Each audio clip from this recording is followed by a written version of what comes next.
Hi, I'm Stephanie McCree, the registered dietitian. Hi, it's nice to meet you. I'm Karen McQuay. How are you doing this afternoon? I'm okay. I'm all right. All right. Yeah, yeah. I scheduled an appointment because I had my blood test done for a work screening, and they do all kinds of screenings, and then you have a choice to send them to your doctor, and I sent them to my doctor, and after meeting with my doctor, I guess I was a little concerned and wanted to come up with a game plan. All right, what was it that you were concerned about? Well, the couple of things that he was concerned about, and I brought this here to show you because I wanted to make sure that I got it right. But he said that my sugar was borderline diabetic and that my cholesterol was high.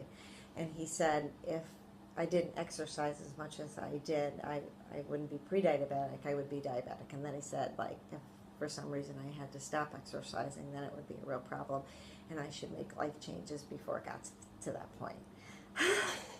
So it seems like that freaked you out a little bit. It did freak me out. Okay. It did freak me out. Well, the good news is that you are exercising, so you already have that foundation to build on. So that'll make the rest of it a lot easier. It's just some dietary changes, so we can work with that if you're willing to make some changes in your diet, which it seems like you are. I am. I know that, I know I have to do this. Actually, if I was honest, I'd probably say I've known that for a little bit, because it also runs in my family, both diabetes and high cholesterol. I just don't have a lot of willpower. So I thought if I met with a dietitian and I had an actual roadmap, maybe I would do better. So you know that you have to change, you're just not quite sure how. Correct. Yes. Yep. So why don't you take me through a normal day, what you do when you wake up, what kind of activities, go to work, what you eat. Okay. Yep. I'm pretty good during the day. I wake up and I have coffee first thing, and I have a small breakfast. I don't really have a large breakfast. Part of that is because I don't have time, and part of it is I've never really been a breakfast eater. And then I work, so I get pretty busy at work, but I've been trying to like make sure that I eat some kind of lunch. I'm successful most days, but not always.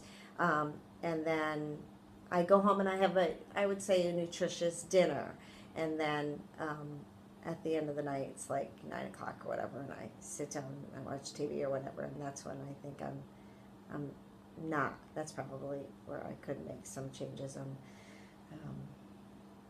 I love ice cream.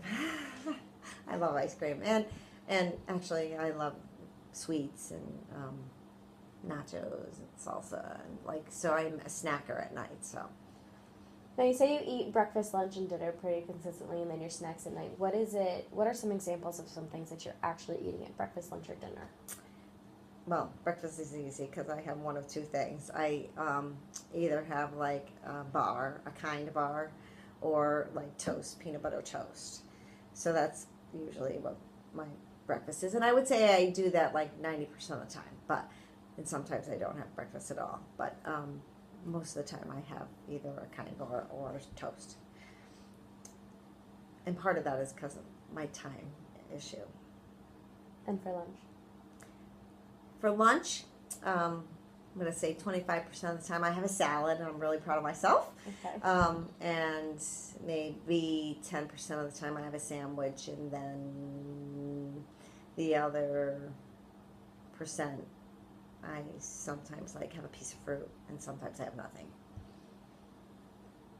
Do you usually, when you have the sandwich or salad, do you bring that to work from home, or do you tend to buy it at work? We have a cafeteria at work, so I usually buy it at work. Okay.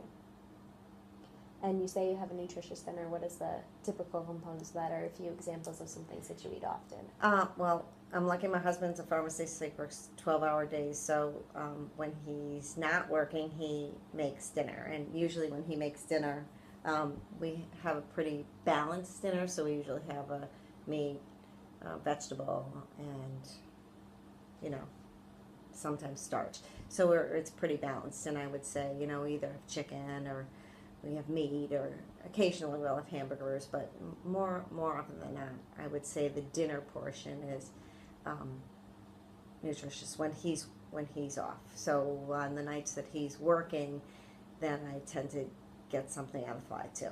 So that's not always great, but Now define on the fly. on the fly. Okay, so I'll either stop at Panera and get like a soup. I like their soups. Or I will come home and have a bowl of cereal, or something. Now you're making a face that kind of seems like you're nervous to say it or something. What is it that's holding you back? Well, because I know it's probably not the best. Okay.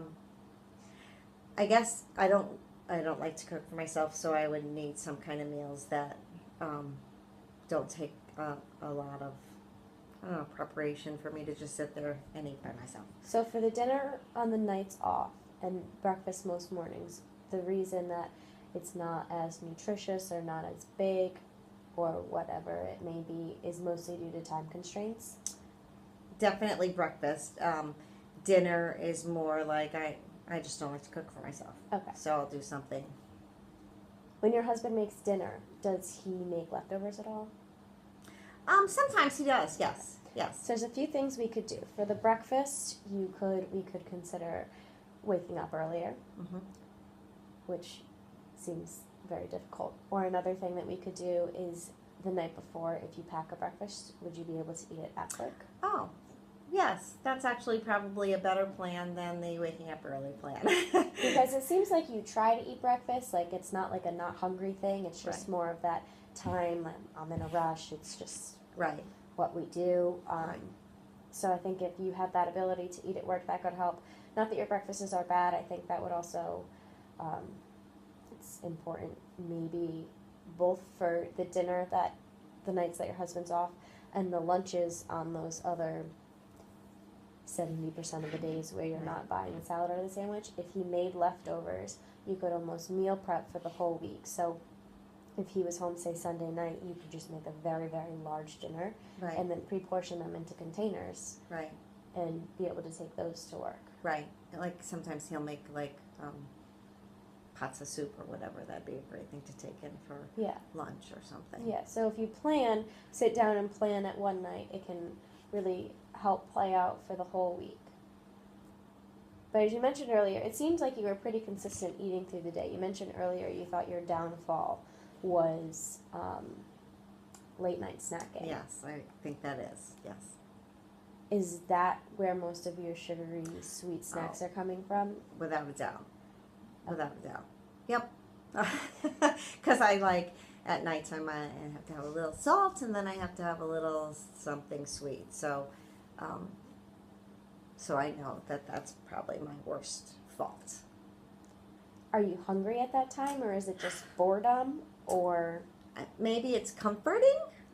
So I'm sitting down, I'm finally relaxing. It's like, and watching TV or whatever. So I'm not hungry. I can tell you that. I'm not hungry. So it's more of just like something to do while I'm watching TV.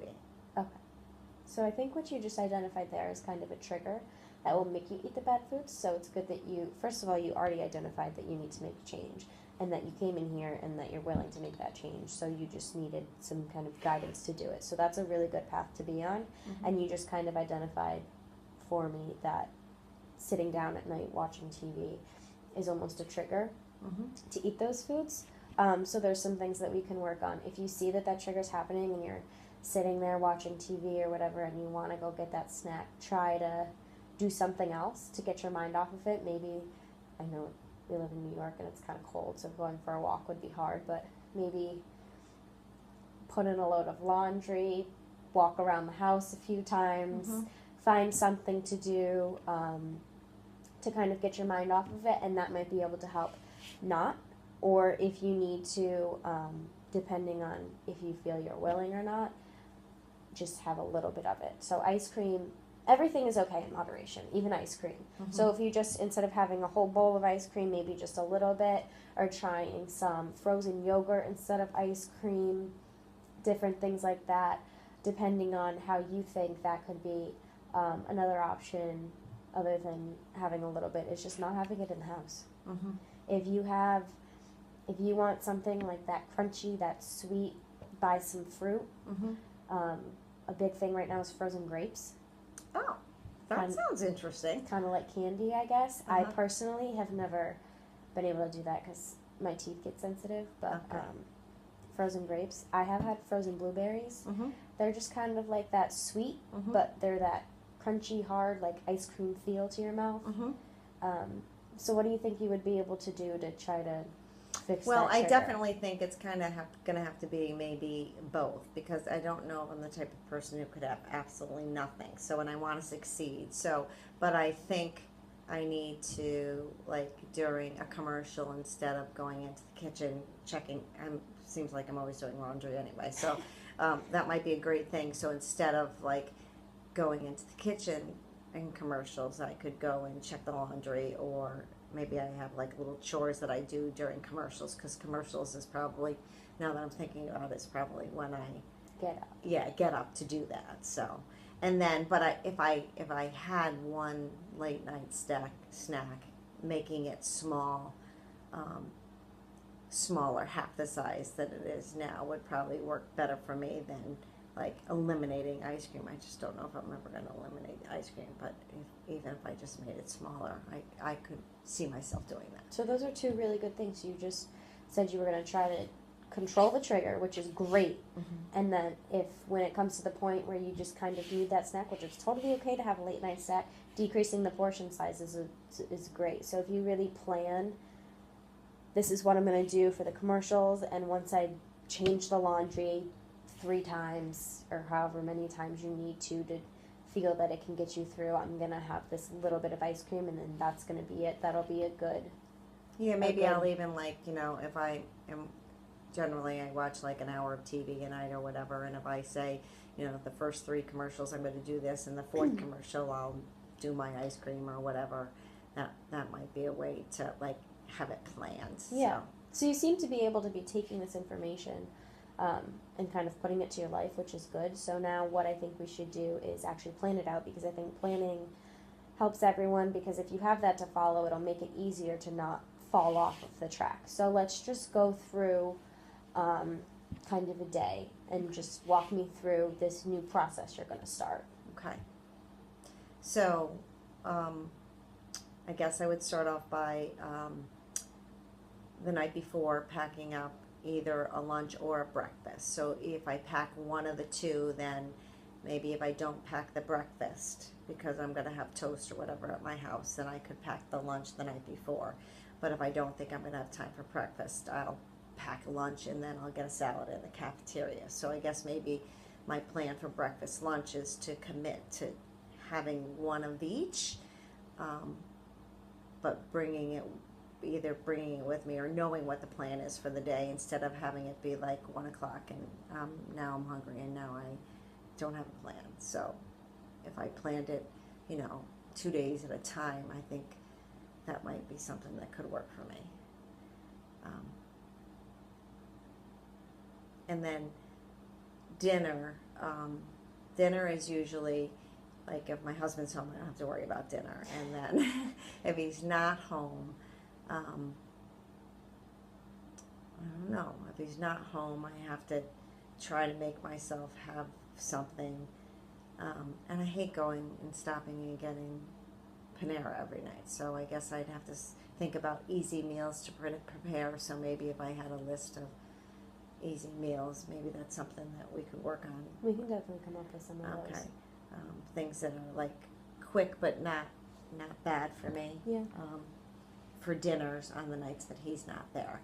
And then I already have my plan for late night. So for the first 3 commercials, you're going to find a chore to do, and on the 4th you get your little bowl of ice little bowl cream. of ice cream, yes. Okay, so that sounds good. So how long do we want to try this out for, to see how it's working, if there's any complications, to just kind of work out the kinks before we can get going? I think I'm somebody who, if I know that there's going to be something that I have to, like, if I have to come back in 2 weeks or whatever, I'll be better for that 2 weeks. So if I can start off and meet my goals. I think I should be a shorter period of time so I actually can meet them. So maybe 2 weeks. Okay. So in 2 weeks, we'll come back, we'll check in on that plan, see how you're doing, if we have to make any changes. It seems like you have a pretty good grasp on it. Obviously, life gets in the way sometimes, and that's okay. I wouldn't say if you had a bad morning and forgot to eat your breakfast, forgot to pack your breakfast, don't let the rest of the day go to waste. Just try to pick up where you left off, and just keep positive energy rather than, oh, I forgot the breakfast. So, and you seem to be pretty good at the rebounding, since you know that there's kind of an issue there that you have to change. So Yeah. 2 weeks, we'll see if we have to make any changes. If not, that'll be great. We can just check in, see how you're doing. If you have to come back every 2 or 3 weeks just to check in, see if there's anything else you need, that's okay. And if you need something set as a initiative, that's absolutely okay. That's Okay. just how some people work. And we can print you off some healthy meal recipes. That would be awesome. I think if I could break my cycle, that'll be what I need to get me going. So. And that'll take time, but once it's around 21 days for a habit to form, so once that happens, that'll be a little bit over the 2 weeks. Okay. It should be easier from there. Okay. That'd be great. Okay. Thank you. Yeah.